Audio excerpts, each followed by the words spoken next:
We'll be reading from chapter 4 all the way to verse 17 today. And I'll start with my talk and then we'll read it. And I don't know if I can do a good job this evening. I prepared everything, we'll see, but at least I can give the information. So first thing is just remember that he's just been baptized by John the Baptist. And I want to point something out for everyone who's not a mystic, or who thinks of themselves presently as not a mystic, and typically compares themselves to mystics and thinks they're not getting it. Just let's remember what Jesus says about John the Baptist, the greatest prophet who's ever lived, and who did no miracles. As far as we know, didn't have a whole lot of visions or anything, and no miracles, and yet Jesus says he's the greatest of the prophets. There's a mystery there that needs to be thought about. I've really never given it much thought. It's really this week that it just nailed me, that Jesus says this is the great prophet and no miracles. I think that's something. And I can see it in people. There are people that I see that I think are incredible examples of God who are not mystical, and sometimes the best examples of God, in this very natural way that sometimes I think they don't see. So I think John the Baptist, let's remember that. This is what Jesus says about John the Baptist. Great. That's something. So Jesus gets baptized by John the Baptist, and I didn't do a whole thing on that, and I'm not going to tonight either, but it's a big deal because Jesus has more authority, and yet he's coming in under, it's God's authority, but it's also worldly authority in a sense. So we see this humility with Jesus where he's breaking into history and taking people further, but without destroying what was already. And that's something. That it's, I think it's for mystical types who we do so much personal prayer, we have this our own thing with God. Mystical types tend to be that part of Christianity that bucks the system. It says, I don't need the system. And there's truth to that, but there's also, there can be a lie to that. And so Jesus comes in under John's authority and accepts John's baptism. And then you guys know, we just read it, the Holy Spirit descends upon him like a dove. There's a voice from heaven. So you have the Trinity all there at once. You have the Father, the voice from heaven. You have the Holy Spirit descending on Jesus like a dove. And you have the incarnation of the second person of the Trinity, all in one image. It's very powerful. So now he's been baptized. God has said, this is my guy. Listen to this guy. This is my beloved son in whom I'm well pleased, but I like to paraphrase. Here's my guy. Listen to this guy. He knows what he's talking about. And the first thing he does after that is throw a big party and say, check me out, right? It's not what he does, right? He goes out in the desert for 40 days and doesn't eat to be purified for his work. 40 days. To be tempted by the devil. The Spirit leads him out in the desert to be tempted by the devil. So the first thing Jesus does when he receives these, accolades from John the Baptist, who has a massive following, who, eventually John is going to send all of his disciples his way. The first thing Jesus does is go out in the desert and fast for 40 days. And I'm not going to talk about fasting today, other than to say we've been talking about it, and it'll become a more perennial part of what I say regularly. So he goes out, he fasts for 40 days. I used to think that was absurd and took some kind of a miracle, but I know a woman just a few years ago who fasted for 30 days. And there's one guy on record who fasted for a year. He was just super fat, and he could just do it. He just didn't eat. It's not that big a deal. It's a really big deal to fast for 40 days, but it's not a miracle. It's not something you're asked to believe, right? It's something that happens. The priest that trained me in theology had a friend priest who fasted for 40 days every Lent. Every year. 40 days.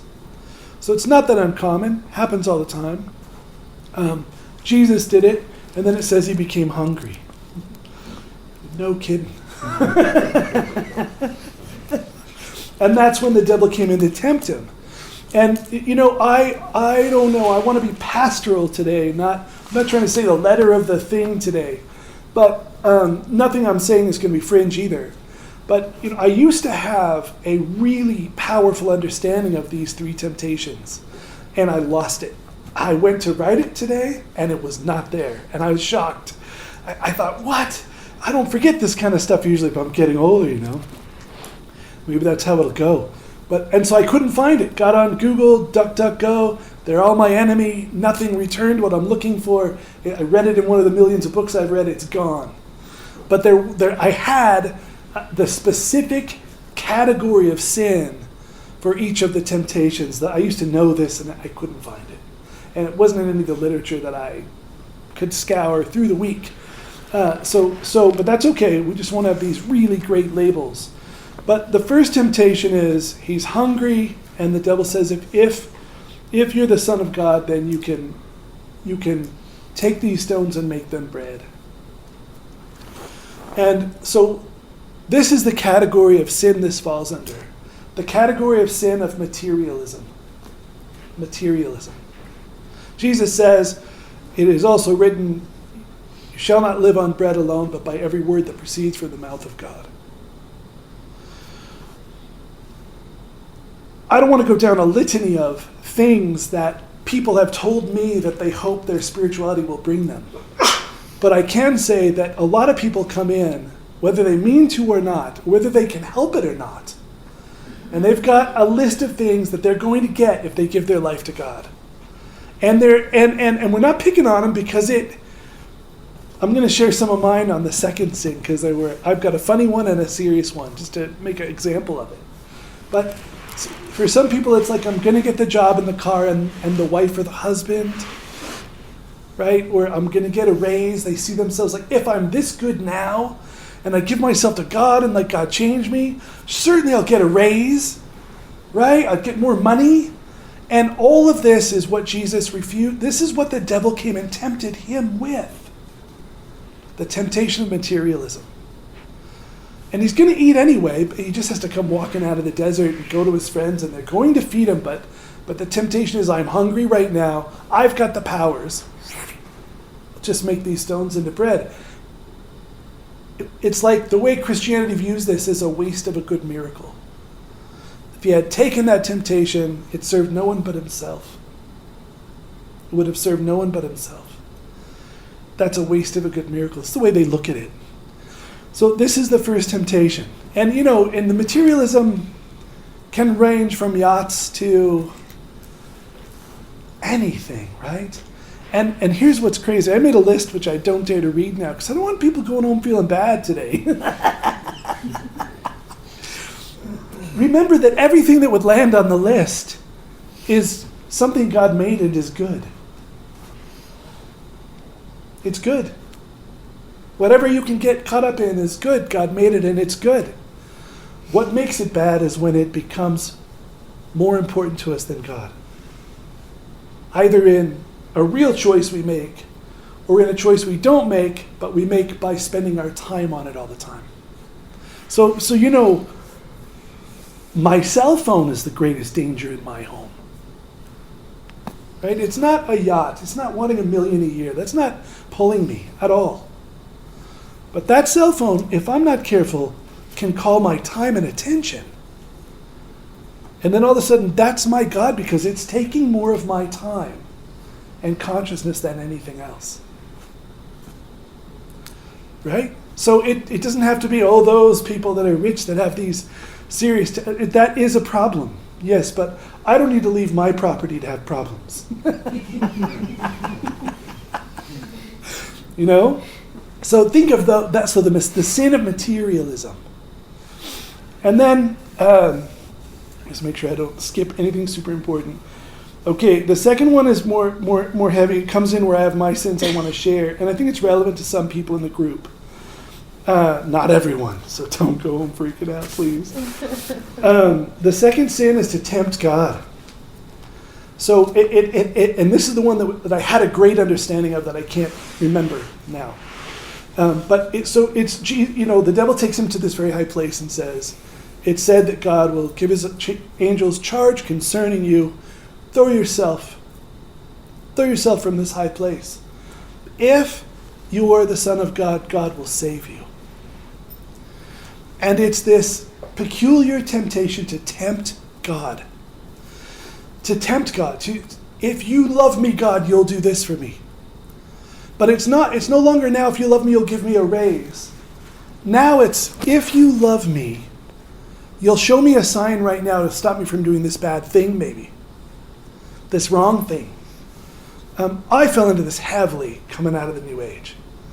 I had a lot of visions coming, and then so I thought, well, hey, if they don't want me to do this, they'll give me a vision. And it's like, hey, dummy, like everyone else around you who never had a vision once knows this is wrong. Why do you need a vision for it? Right?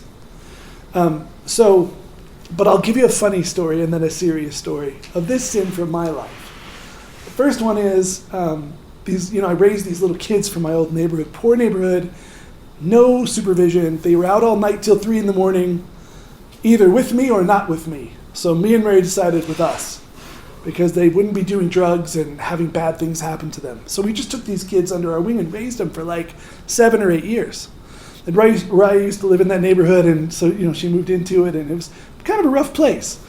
But these kids liked horror movies, and so they're always bringing them over, and I never watched them. But then I started, and my wife kept saying, Clinton, you're dumb. You're going to get a ghost. And I said, Mary, I meditate 3 hours a day, and my whole life's about God. No ghost could possibly come into this house.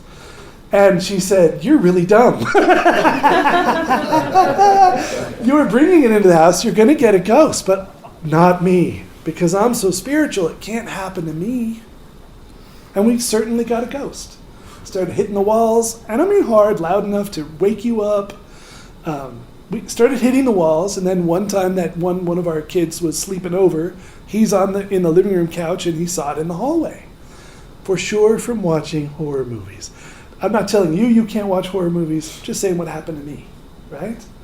There's a certain kind of show that's funny and neat, and then there's a kind of show where it's like the producers are pulling from somewhere. So we were watching that stuff, and I got a ghost, and I was so spiritual I couldn't get a ghost, but I got one. It's this kind of tempt. I can get away with it because I'm spiritual, right? And it's a kind of spiritual pride that Jesus is pointing out, and that the devil is trying to trick him into. You are the Son of God. If you throw yourself off here, the angels got to catch you. And Jesus is saying, but it also says, thou shalt not tempt the Lord your God.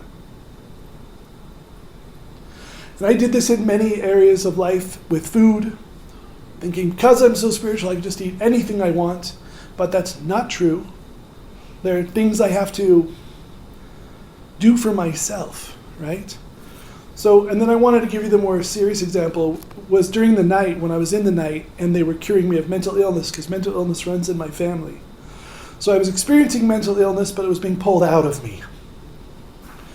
But the temptation in there was to be less than mature about it. So rather than experience this tremendous upheaval and darkness in my psychology and in my emotions while God was pulling it out of me, and be faithful and trusting and hopeful and willing, I took a temptation, I went down a darker road with it. And the darker road I went down with was, I don't want to feel this pain. So I started doing things to make sure I wasn't feeling the suffering. And it was still getting pulled out, but it just made it way slower. And it made it take a lot longer for this healing to happen. And so I was doing things to avoid feeling the suffering. But I took another dark turn while doing that. And the dark turn was, this is very difficult to explain. I wrote it. This wasn't an easy one to explain.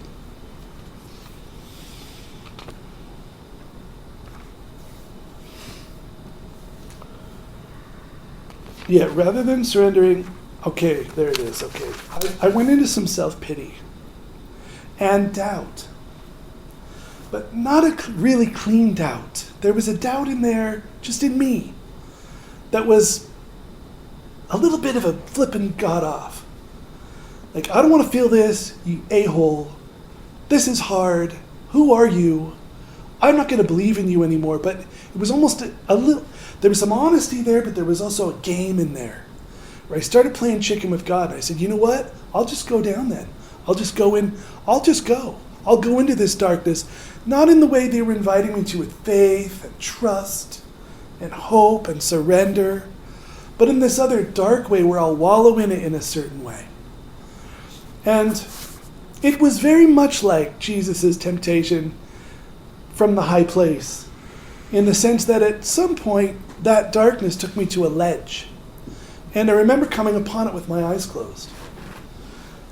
Suddenly I came to a ledge and I looked over and it was an abyss. And I realized that abyss was the fullness of mental illness.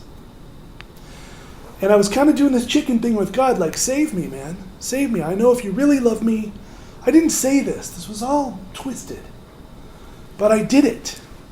And I can only speak about it later with clarity, but then it wasn't so clear.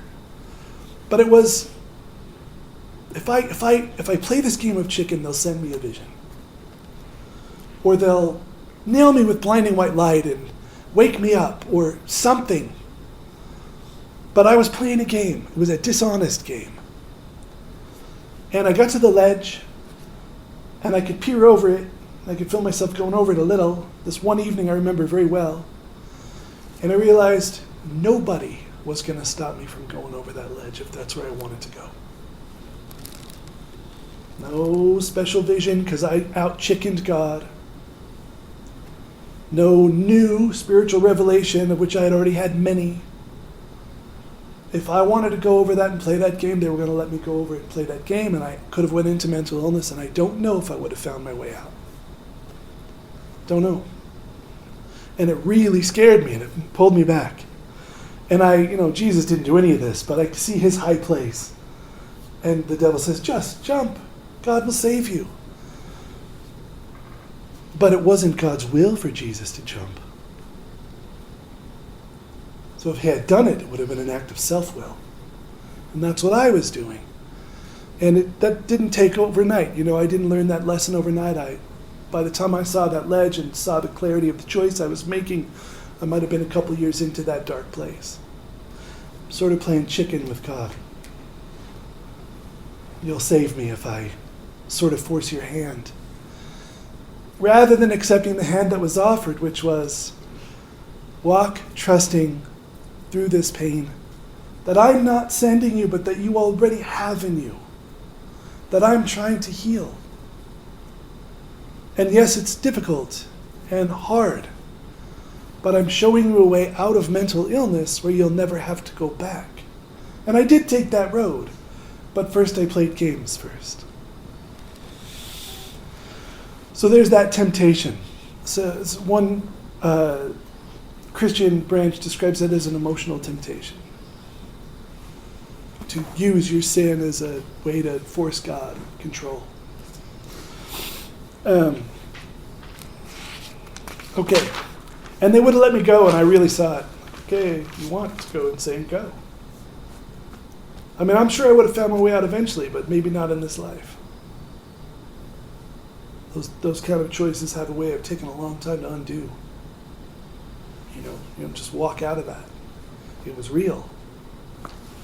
And I wanted signs and wonders, and I wanted, I'd read this one book about a Hindu guru that had all these visions and stuff, and I thought, well, I want that many, so I'll just kind of force God. Spiritual arrogance. Okay, third temptation, and we'll read this, and you won't say, oh, I see, Clint's right, this is what it means. You'll read it and try to hear your own message when we read the scripture tonight. You'll try to hear your own, let the scripture speak to you. Third one is another kind of materialism, but it's not about things now. It's, the devil takes him to a very high place and says, and he can see all the kingdoms of the world. And says, all of these I will give you if you bow down and worship me. Now, that's the kind of temptation the devil says to Jesus. Us, it's more like, you could run this little social group. be pretty cool. You could have like 1,000 followers on whatever, I don't know what they're called, Instagram. Like totally, the devil's not going to offer me or you the world, because it's like a joke. It just play in your field, you know. Jesus gets offered the world, you get offered Instagram. You know, like some followers on Instagram. You could be somebody important and famous, you know, semi-known, or whatever. So this is now not, it's stuff, but it's not stuff, it's power. It's control. Control is one of the main words that's used for this temptation. Control over others. And who would want that? Well, all of us who are a little afraid. Because if you can control stuff, you don't have to be afraid.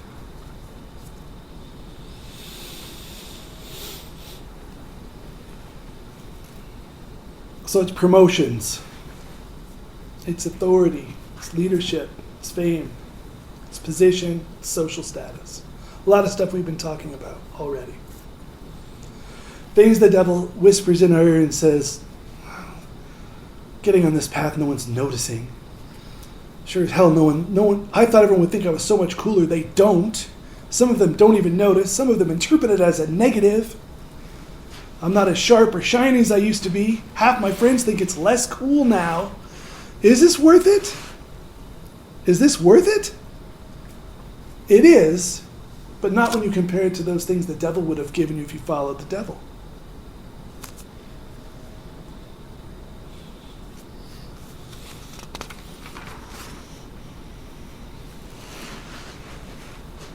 That's really almost all I had to say. Jesus says at the end, "Get thee behind me, Satan." Because the trick is, God leads, we follow, devil follows us behind trying to trick us. That's the way it ought to be. But in this direct temptation, the devil's trying to say, how about I lead and you follow me? The ways of the world. So, why does Jesus go through this if he's the incarnation of God and never sinned? Why? Why? It mostly, honestly, on our behalf. They sort of, the thing I forgot, categorize those three sins in a way that sort of covers all things. So in a way, Jesus was undoing all things, so that we could find him in every one of those choices, victorious, and participate in his power in every one of those places in life, victorious over sin. So that in every moment of our temptation, we find ourselves with the victor and participating in that victor's light and power and authority and choice. So in a way, he's undoing all of those choices for humanity, for us. And we find ourselves able to participate in that undoing. And there's all kinds of other ties, like 40 days of fasting undoes the Jewish people's 40 years of like wasting time in the desert, right? My 2 or 3 years of playing chicken with God and finding out I'm not going to win the game. Jesus undoes that. He demonstrates the perfect way, but he becomes a human being to do it. So now it exists in humanity the perfect way. Through our interconnectedness, through our salvation.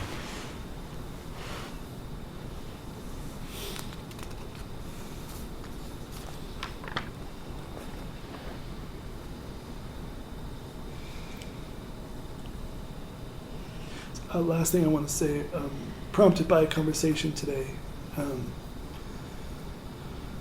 So sin is like this big deal in Christianity, you know? It's a big deal. Sin. Sin. And I get it. It kind of is. But it also, how seriously should you be taking it all the time, right? One conversation today and a conversation with Jill the other day, I thought, geez, I've been preaching more lately, and I was hoping the preaching instead of the teaching, which is a shift I've taken, I intended for that to lighten people up and make them feel less under any pressure. And Jill said, well, I don't feel less under pressure. and so it's this tricky thing where it's like, look, you can't forget we're going all the way to union and it's no joke and you kind of don't have all that many years to do it. So get going. But there's another part of it that's true too, which is you have to enjoy your life while you're doing it. Right? There's to be joy and fun along the way. Some people should have a glass of wine at night and enjoy that glass of wine. That's all part of God. Some people shouldn't. It's different for different people. But certainly true, genuine happiness in this life now and enjoyment of it and enjoyment of the goods of life, that's Christian. It was never, the world isn't bad. When Christianity, when Jesus says, do not conform yourself to this world, it does not mean the fruit of the vine. He does not mean mountains and trees and kittens or sex or love or intellectual pursuits. That's not the world. The world is when those things become more important to us than God.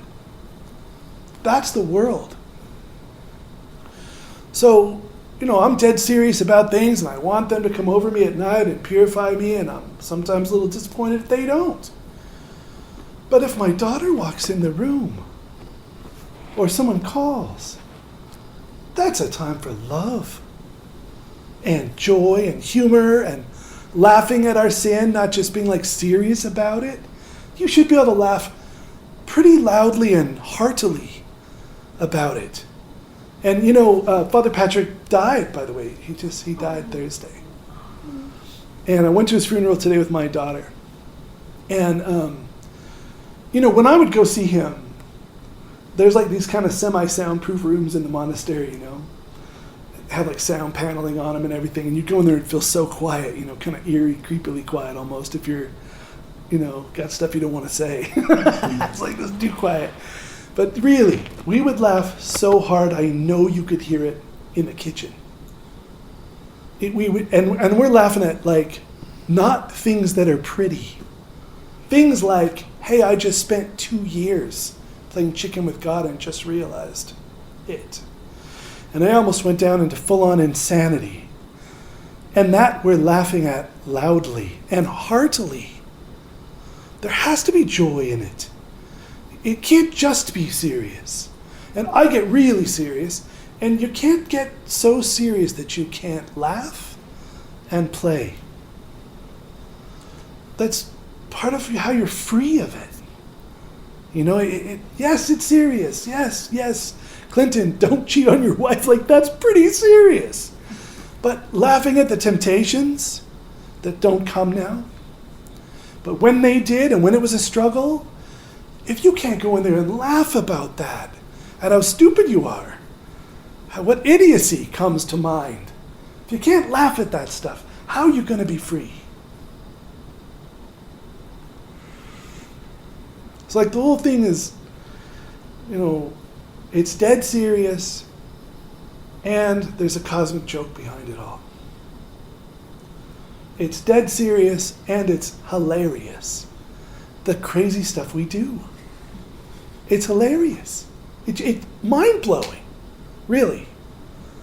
It's both. Okay, that's it.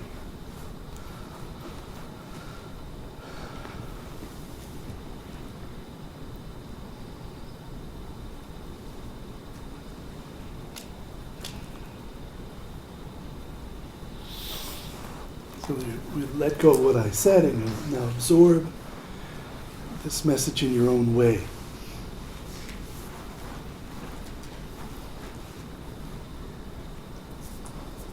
Then Jesus was led up by the Spirit into the wilderness to be tempted by the devil. And when he had fasted 40 days and 40 nights, afterward he was hungry. Now when the tempter came to him, he said, "If you are the Son of God, command that these stones become bread." But he answered and said, "It is written, man shall not live by bread alone, but by every word that proceeds from the mouth of God." Then the devil took him up into the holy city, set him on the pinnacle of the temple, and said to him, "If you are the Son of God, throw yourself down, for it is written, he shall give his angels charge over you. And in their hands they shall bear you up, lest you dash your foot against a stone." But Jesus said to him, "It is written again, you shall not tempt the Lord your God." Again the devil took him up on an exceedingly high mountain, and showed him all the kingdoms of the world and their glory. And he said to him, "All these things I will give you, if you will fall down and worship me." Then Jesus said to him, "Away with you, Satan, for it is written, you shall worship the Lord your God, and him only shall you serve." Then the devil left him, and behold, angels came and ministered to him. Now when Jesus heard that John had been put in prison, he departed to Galilee. And leaving Nazareth, he came and dwelt in Capernaum, which is by the sea in the regions of Zebulun and Naphtali, that it might be fulfilled which was spoken by Isaiah the prophet, saying, "The land of Zebulun and the land of Naphtali, by the way of the sea, beyond the Jordan, Galilee of the Gentiles. The people who sat in darkness have seen a great light. And upon those who sat in the region and shadow of death, light has dawned." From that time, Jesus began to preach and to say, "Repent, for the kingdom of heaven is at hand."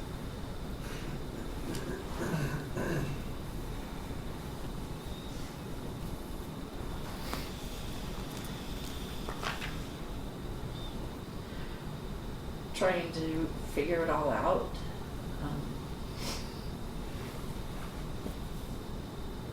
We don't use the term non-duality a lot.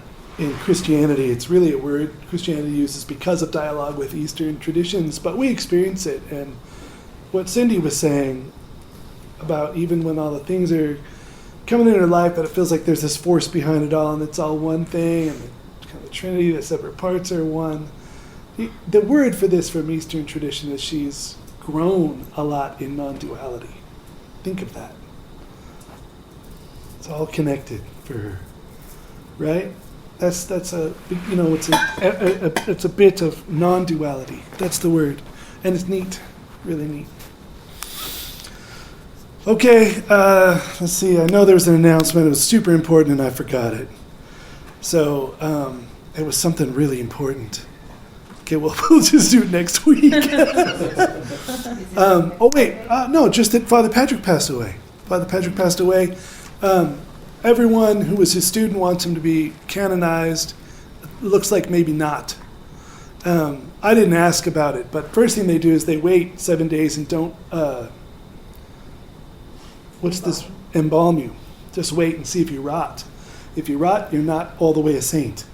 So maybe he rotted, I don't know. I don't know. I didn't ask. And then, so he's passed away. Just know that. He's passed away, and that has the stage of life that has ended for me. And I won't be replacing him with somebody. I thought for sure I would, but it's for sure not going to happen. So if I start being a cult leader, you'll just watch out. It's an experiment not to have him. I don't think I've ever been less Catholic either. This seems like a closing of an era for me also. So that's something else. It's not something I would choose, just it's where I'm being led. So whatever we're going to do is going to be different. It's not competing. It's not a religion. No way am I starting a religion. We're not starting a religion. We're just following the same old religion that ever existed, best we can. No new religions. Clyde told me not to start a new religion back when I couldn't talk to people. You freaking telling me that for? I can't even talk to people yet. Like literally I couldn't. I just stutter and look away. Or fist fight them. Those are my only two options. I could fist fight or look away, but I had nothing in between. And, so he'd say, Clint, don't you start a new religion? And we'd all be like, what is he talking about? But I get it now.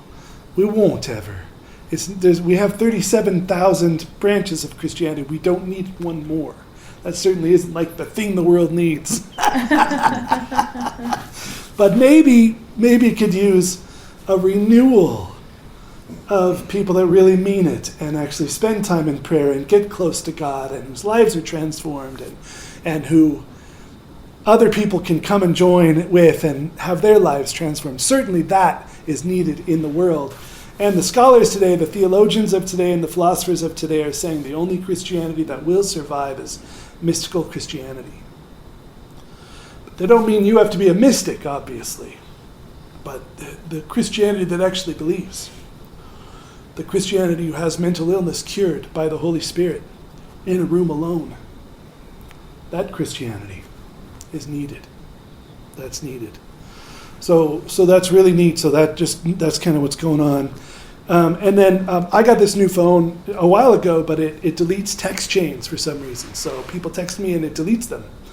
I want to text the band. It's not there. It's like one of the people. We have text. We never shut up. It's sometimes like, oh my God, just not another text right from me. Another thing I want to say. So if you have texted me and I have not responded, just text me again. Because it's deleting a lot of text chains. So just know that. And my memory is such that if it, I'll like wake up and I'll think, did I dream I was going to have an appointment with Jill? I think I had a dream about that. That's weird. And no kidding. No, we scheduled one and I'm not going to show up for it. Because it was a dream. We talked about it in a dream. So just if I didn't respond to anyone, just get right on me. Thanks, everyone. Thanks, everybody.